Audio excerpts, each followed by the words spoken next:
Point. What a great way to end the half. Yeah, great job to put themselves in front, and now see on the sideline, special team.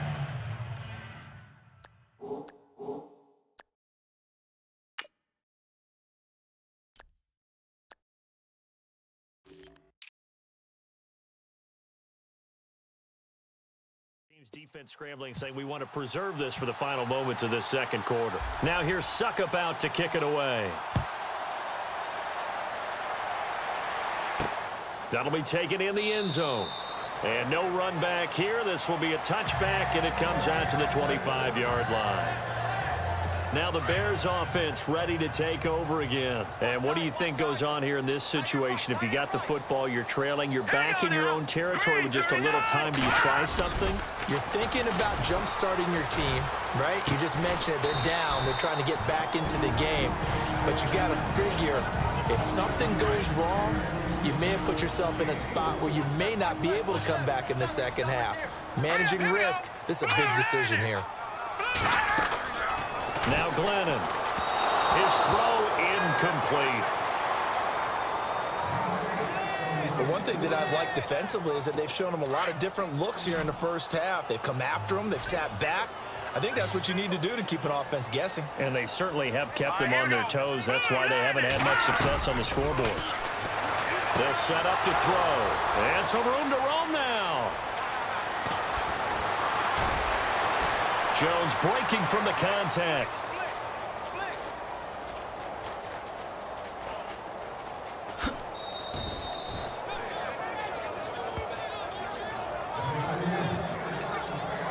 And that's a great example of ball skills right there, partner. You and I do a lot of games, and I can't tell you how many guys look to run with the football before they've intercepted it. So that's a nice job of focusing on the task at hand and coming away with the interception.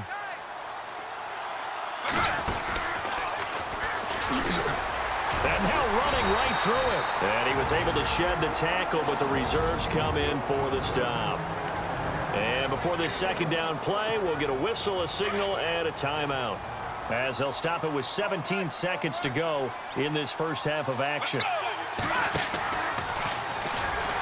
And he probably should have given that one off, as he's going to get hit and taken down behind the line.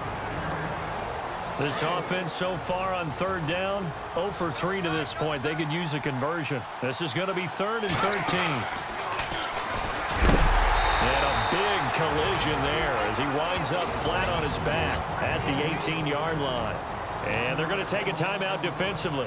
So with 4th down coming up, they go ahead and burn it and say we'll see what happens.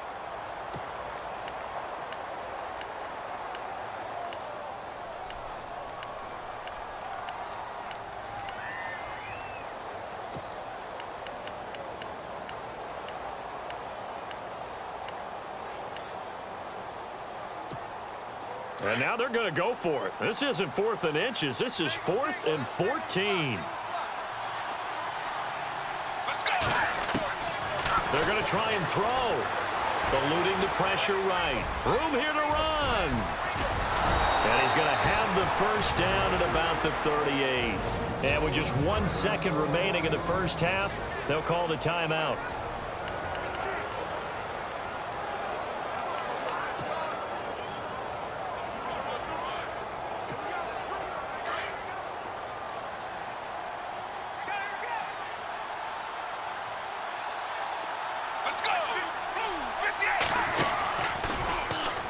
And now he'll tuck it and run. And he gets this one to midfield before he's brought down. Now, never mind, Larry. Forget your halftime report. Apparently, we are set for the third quarter of action already. It's a short kick, taken at the 15. And they're going to have poor starting field position as he's out of bounds at his 10-yard line. So here they come, the road team now getting the football first to start this third quarter. They have the lead. Now they'll be looking for some separation here as we begin the third quarter. I like the way you term that, because now I think they go a little bit deeper into their playbook. They like what they did in the first half. That worked okay. But in order to get the separation that you just talked about, change things up a little bit. Change your tendencies, try and hit them a little bit more with some things they didn't see in the first half. We'll see if they do just that. Well, if the coaching staff's doing a good job upstairs, they'll file away what they just saw from the defense right there. They sold out to stop that running play. I'd say keep that in mind. They want to try that again. Go play action, hit him over the top. And he'll be taken down, but not before he gets this football out shy of the 30 to the 29. That one good for 16, and the drive will continue. They're trying to show that they can run the ball and protect this lead. Give it to the backs, play a little bit of keep away, don't you think? And that's probably a good philosophy at this point, going to make that defense stand up and stop him. And they get him down, but not before he takes it across the 40-yard line. Another nice gain, 13 yards that time, and another first down. And he continues to pile up the yardage. That puts him over $150 now. And this defense has really had its problems trying to keep him contained. And he'll lose yardage on the play back at the 37-yard line. It's a loss of 5 there, bringing up second. So the defense has put them in a tough spot at second and long.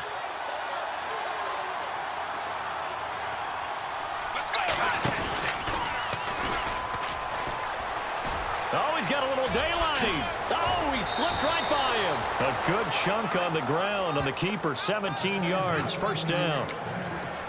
And that's another big-time run. And it sure looks like the leverage game is being won by the offensive line. They're the low man on just about every snap, and they're winning, pushing back the defensive front and creating great space for their runners. Oh, and now he bowls him over. And he gets this inside the 35-yard line. Another nice gain, 13 yards that time, and another first down. I'd sure love to offer some advice to the defensive coordinator, but his guys are just getting run over by an offense that's executing like a well-oiled machine. And able to push his way forward here for a good little gain.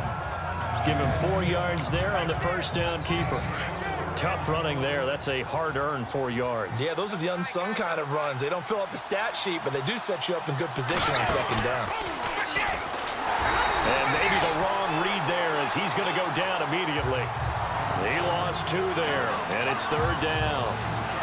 8th play of the drive forthcoming, and they need 8 yards on third down.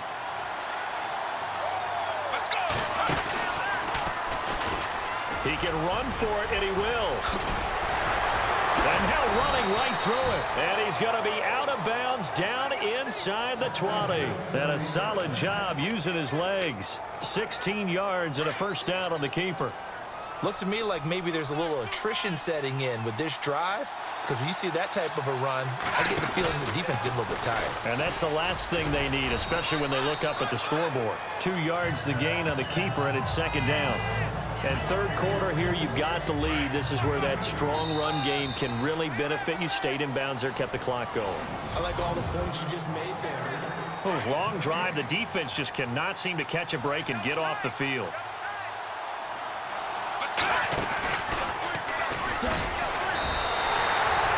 It's a loss of 2, now third down.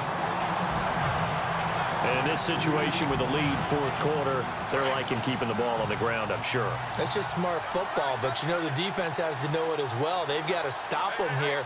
So now we're going to see that loading the box in a big way. 6, 7, 8, 9, whatever it's going to take, puts a little bit more pressure on your big offensive line. 3 yards on the keeper, and it's fourth down. Anytime you decide to use your quarterback as a runner, most of the time when you design a play, you're expected to break a little bit bigger than this one, because when you run him on short gains, your risk-reward and him taking hits, I'm not sure that's the payoff they were looking for. He may try and run for this. And he'll take it into the end zone for a touchdown. Michael Vick, his second touchdown of the afternoon. And his guys find a way to stretch that lead. Well, that was absolutely ideal for them, wasn't it? Trying to salt this game away. I think one of my kids just graduated in the amount of time they had the football. That was absolutely impressive. Everybody wants those salt-away-the-game drives. What makes them successful? Well, when you're able to mix run-pass, when you're able to control the football and stay ahead of the chains, I'm using every cliche I know, but that's how you get it done because you're not taking negative plays, and that way you're able to run what you want to run when you get a chance to call it. And a good effort on the return there gets them across the 30 to the 33-yard line. And now Chicago getting ready to go as they take the field. The result's not great thus far. A punt on the first drive and an interception last time out. Now, let's face it, every team wants to come out on the field and play with some confidence, play some tempo, play with some rhythm. And when you're making those types of mistakes, you're not getting any of that put together. So what do you say, time to get back to the basics for them? In a lot of ways, yes, but the biggest one, of course, is finding people who will take care of the football and make a few plays. You've got to have a drive now that calms down the entire team. All right, here we go. Blue 90. Blue 90. Now they'll throw here out of the gun. Out left here, it's complete to Wheaton. And he'll bring it up here to right at the 40-yard line. 4 yards on the completion, and it sets up a third down. Out of the gun now on third down. And he locates Wheaton complete. And the ball is knocked out, and the defense will get their hands on it, going the other way. And to the 43, so down inside the 45 to the 43-yard line. That's where they'll take over. Well, partner, I think it's safe to say they can mark this down as extremely frustrating. Here we are in the fourth quarter, and that last play, that turnover, I think it epitomizes what happened to them all day on offense. So symbolic, and that's why they're still being shut out. First down, the run with Lynch. A huge loss on the play, and that's going to bring up a second and forever. Well, we all know that the instinct is to fight for every possible yard and try and pick something up. But every now and then, you've got to know when to turn off your instinct. Okay, in this situation, find a way to go down and save some yardage. I mean, quarterbacks do it all the time, right? Play up, we don't have it, just take the sack, fight for another down. In this case, though, he kept trying to make something happen, and that loss of yardage, it changes field position, changes everything you're trying to do on offense, really puts them in a bad spot. Now the Bears electing to call a timeout defensively. It's just their first. They've got 2 more to use here in the final stages. Let's go. He's going to run, but he's got a long way to go. Slips past him. Where'd he go? And he'll get it inside the 40 to the 39. And now the Bears going to signal for another timeout. That'll be their second, so one more chance to stop the clock here, and we'll be back. And with things looking pretty good on the scoreboard, they're going to keep the offense out there and go for it here on fourth. Let's go. He can run for it, and he will. Oh, and now he bowls him over. And he gets this one all the way down inside the 20-yard line. And now we're going to get a timeout here called by the defense. And they'll be disappointed to have to burn one there after giving up the first down.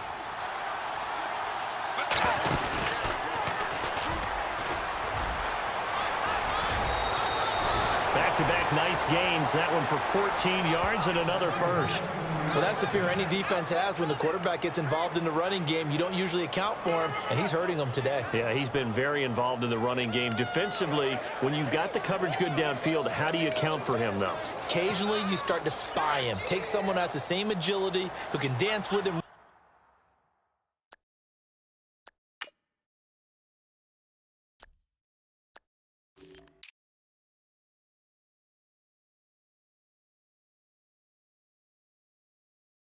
With him and try and keep him in the pocket. Yeah, it'll be especially critical here as we come down the stretch in the fourth. They'll run with Lynch.